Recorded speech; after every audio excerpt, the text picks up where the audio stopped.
Her voice sounded like it wasn't a life collapsing outside the window, but just a bit of rain starting to fall. Calmly, almost cheerfully, she announced that she was done pretending and that she had a new man now. He'd be coming over, might even spend the night sometimes. And then, like nothing had happened, she poured herself a glass of wine, waiting for the yelling, the breakdown, any sign that she'd broken him. But instead, silence. A silence with something unsettling just beneath it. He didn't yell, didn't accuse. He simply took a sip of his coffee, as if they were discussing the weather. Nothing more. She thought she'd won. But she didn't realize the game was already over. She wasn't the mistress, the victor, or the one in control. She was a pawn in a meticulously crafted plan. Every move she made, every lie, every smug look, every illusion of impunity had been predicted and allowed.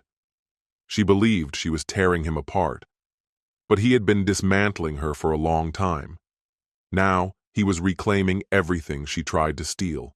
The money, the reputation, the freedom, the peace.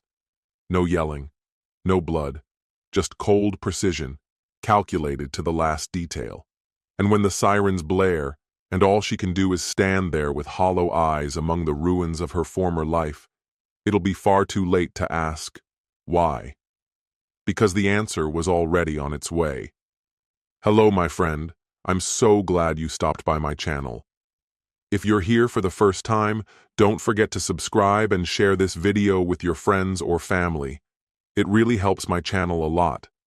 Please tell me in which city or country you watch this video. I value every one of your comments. So let's get started. I stirred my coffee slowly, the spoon tracing lazy circles as the kitchen clock ticked softly in the background. Across the table, Nina, my wife of nearly 10 years, tilted her wine glass, watching the deep red liquid swirl like it held answers. That smug smirk she wore, it had practically become her new default. She thought I hadn't caught on, but I had. She leaned back in her chair with the air of someone who believed she'd already solved the mystery sitting across from her. And then, as casually as someone commenting on the weather, she dropped the bomb. "I'm done faking it, Damien," she said with an unsettling cheerfulness. "I've been seeing someone. His name's Jasper. He'll be staying over sometimes." I gently set my cup down. No raised voice, no theatrics. Nina stared, waiting. She expected something loud, maybe a meltdown, desperate pleading, a shattered mug. But I simply took another sip. "That's it?" she asked, frustration creeping into her tone. I dabbed the corners of my mouth with a napkin and gave a short nod. "Appreciate the heads up." Her smile faltered, just a fraction. That calm wasn't in her playbook. "You're seriously fine with this?" she pressed. I stood, picked up my plate, and carried it to the sink. "You've made your choice, Nina. Why would I stop you now?" I could feel her glare burning into my back as I rinsed the dish, but I didn't bother to turn. There was no point. Truth was, I'd known about Jasper for a long time. She believed she was a grandmaster in some relationship chess match. What she didn't realize was the board had been mine from the beginning. I set the stage, moved the pieces, and wound the clock. I dried my hands, grabbed my keys, and gave a final glance over my shoulder. "Enjoy your evening." She didn't answer. That was the last moment she thought she had the upper hand.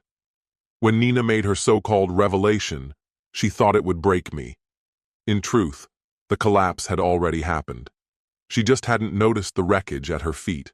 The first time I sensed something was wrong, I didn't confront her. I watched. It began with subtle shifts. Her phone, once casually left around, now never left her hand. Nights at the office that stretched suspiciously long. A sudden obsession with spin classes she used to mock. I didn't argue. I tracked, I recorded, and I learned. By the time her lies could have filled our mortgage paperwork twice over, I was already into phase 2. I installed a second security system, the kind she didn't even know existed. Cameras so discreet, She passed them daily without a second thought. Then I found him. Jasper Thorne, age 36, former real estate agent, until fraud charges derailed that career path.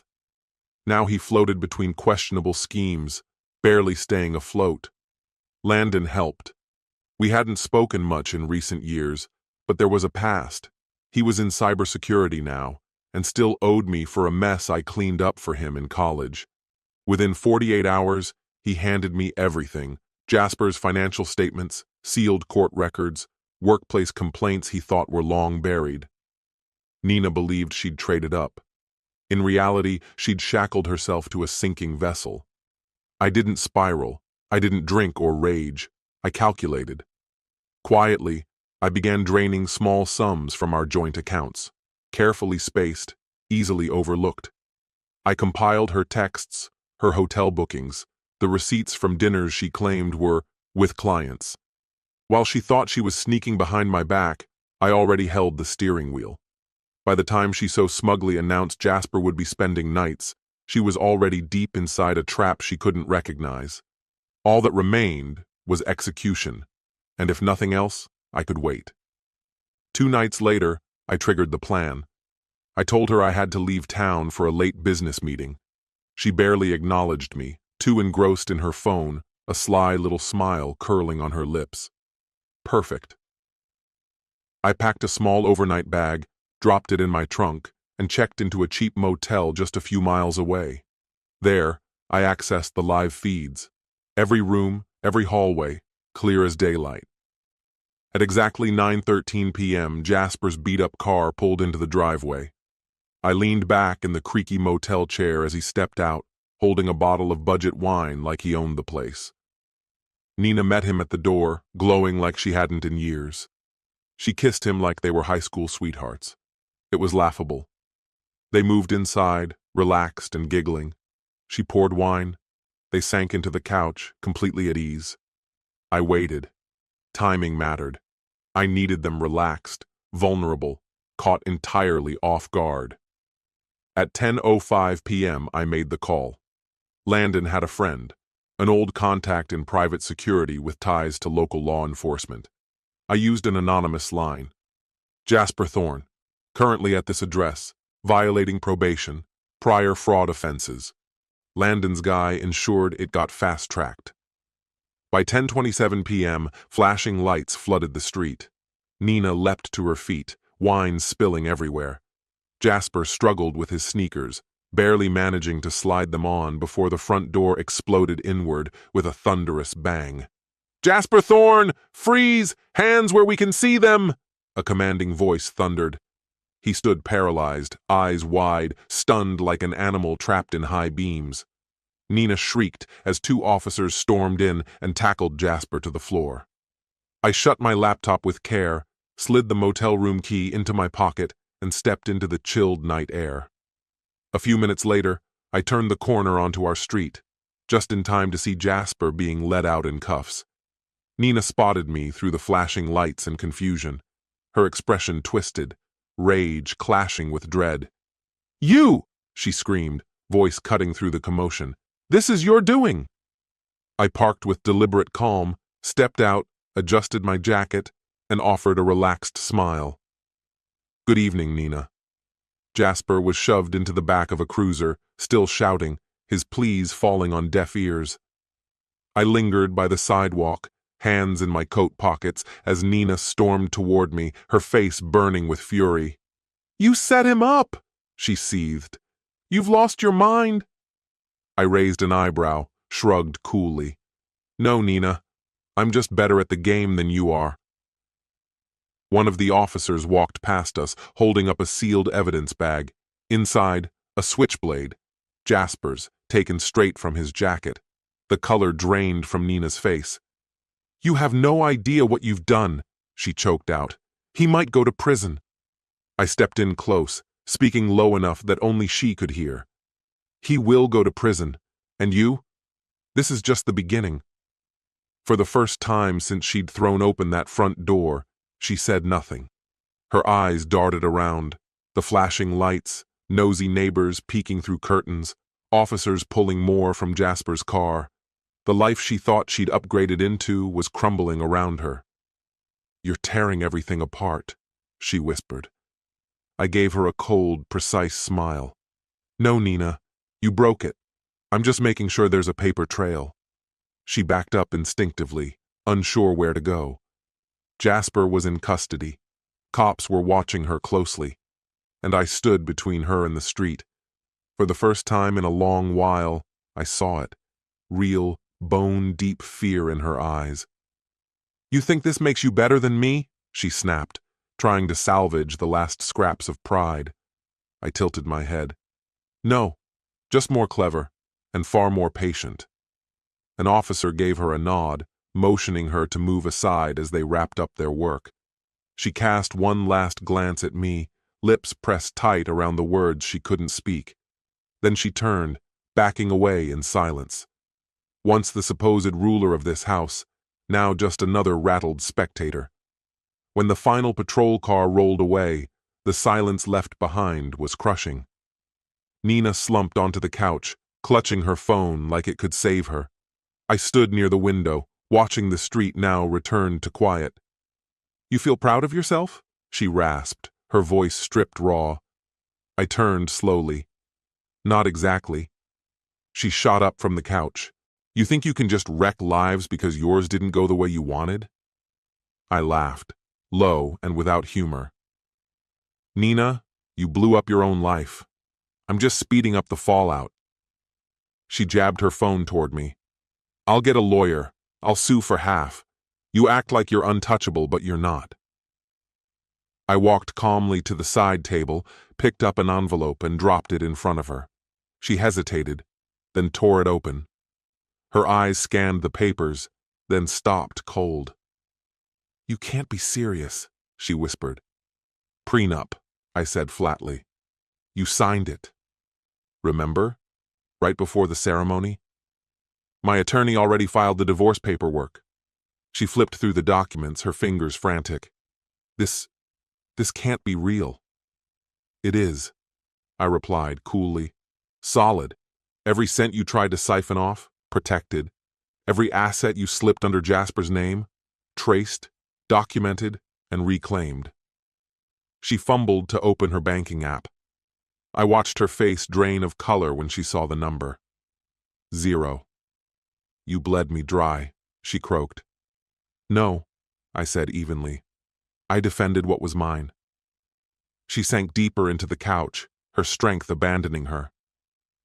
"You think this ends here?" she muttered, still grasping for some last-ditch threat. I smiled gently. "Oh, Nina." This was just the financial chapter. Her head jerked up. "Your reputation's next, and trust me, that's going to cut deeper." I left her there, surrounded by the hollow shell of a house that soon wouldn't be hers. And I wasn't finished, not by a long shot. By dawn, Nina was living in a new kind of hell. I sat at the kitchen table, sipping my coffee, scrolling the latest headlines. She stormed around the living room in a frenzy, yelling into her phone with rising panic. "What do you mean I'm suspended?" she screamed. You can't do this." I took a slow drink from my mug, calm as ever. The posts had dropped exactly when they were meant to, 6 a.m. sharp. A digital expose of deception, covert photos of Nina and Jasper wrapped around each other, texts laced with flirtation and contempt for me, receipts from their secret weekend rendezvous. All released from faceless accounts, and all miraculously delivered to the inboxes that mattered. Her colleagues, her parents, her closest friends. The flawless facade Nina had spent years crafting, elegant, loyal, untouchable, disintegrated within minutes. Her phone didn't stop lighting up. Calls, messages. A few she answered, most she didn't. But it hardly mattered now. The damage was absolute. By midday, her sister had cut her off. Her parents? Radio silence. Even her lifelong best friend sent one last message. Don't reach out again. Nina just stood there, frozen in the living room, clutching her phone like she could somehow rewind everything if she stared hard enough. Then she turned to me, eyes wide with disbelief. "You orchestrated this." It wasn't a question. I tilted my head, expression unreadable. "Actions have consequences." "You've just never dealt with yours before," she snapped, her voice cracking. Tears were building now. But I felt nothing. No guilt, no pity. This wasn't cruelty. This was correction. "You destroyed my life," she whispered, barely audible. I stood up, slipped my phone into my pocket, and met her gaze without flinching. "No," I said. "You did that when you brought Jasper into our bed. I simply made sure the world saw what you really are." She dropped onto the couch like her legs gave out. The phone slipped from her fingers and buzzed again. Her boss. First came the unpaid leave, then termination. I didn't need to hear the words to know what was said. When she hung up, the silence that followed confirmed it. Her job was gone, and Nina, she was truly, devastatingly alone. That night, a soft knock echoed on my bedroom door. Her voice followed, faint and raw. "Damien, can we talk?" I opened the door slowly. Nina stood there, barely recognizable. Her hair matted, her skin pale, eyes puffy and red. She clung to the door frame like it might keep her from collapsing. "I've got nowhere else," she said in a broken voice. I leaned on the frame, arms crossed. "You chose Jasper. Did you forget?" Her lips trembled. "He won't answer me. He's gone. Everyone's gone." I let the silence settle between us. "I made a mistake," she cried, voice trembling. "I was so stupid. I actually believed he loved me." My expression didn't change. "And you assumed I'd be here, waiting. What? Grateful you finally figured it out?" She shook her head, desperate now. "I didn't mean for this to happen. I'm sorry. Truly." I held her eyes for a long moment, just long enough for hope to flicker in hers. Then I said, quiet but resolute, "That's not my burden." I began to close the door. She lurched forward, grabbing the edge with shaking hands. "Damien, don't! Please, don't leave me like this!" One by one, I uncurled her fingers from the door. "No, Nina, you did this. You just never thought you'd have to deal with the fallout." She crumpled to the floor outside the door, sobbing, but I didn't stay to watch. I shut the door softly, locked it, returned to my bed, and lay down. And for the first time in what felt like forever, I slept, deeply, peacefully. She had made her choices. Now she could live with them, alone. A week later, the house was mine again. She vanished sometime in the afternoon, took what little she had left, and disappeared. No message, no note, nothing. That evening, I stood in the living room as golden sunlight spilled across the hardwood floor. The quiet was perfect. No false smiles, no buried secrets, just calm. The divorce had already gone through, quick, clean, uncontested. The prenup was ironclad. She walked away with nothing. No house, no alimony, not even the car. I saw to it. Then word got out. Jasper had been denied bail. Turns out his past was even worse than what Landon initially dug up. Fraud, cons, and an active assault charge pending trial. Nina tried reaching out to old contacts, but nobody wanted the association. She bounced from couch to couch until even those doors closed. She tried reaching me once or twice, one missed call, a pleading email. I ignored them both. She became what she always feared, an afterthought, a warning. I put my phone down and leaned back in my chair, walking out onto the porch with coffee in hand. The morning air was crisp and still. Neighbors passed by with smiles and nods. Ordinary, peaceful. My thoughts wandered back to that dinner, the one where she sat across from me, eyes glittering, certain she held the upper hand. She expected me to break, to chase, to beg. But instead, I smiled. And I walked away. That's when it all started to unravel. People think betrayal is one sharp moment, a clean cut, but they're wrong. It spreads slow, like infection. By the time it shows, it's already terminal. Nina never understood that. I took another sip of coffee and watched the sun rise. No bitterness, no anger, just freedom. The kind of peace you don't stumble into, the kind you claim. This story has come to an end. What's your opinion? Share it in the comments, my friend. And if you like this story, check out other exciting videos on my channel. I'll say goodbye until the next video. See you.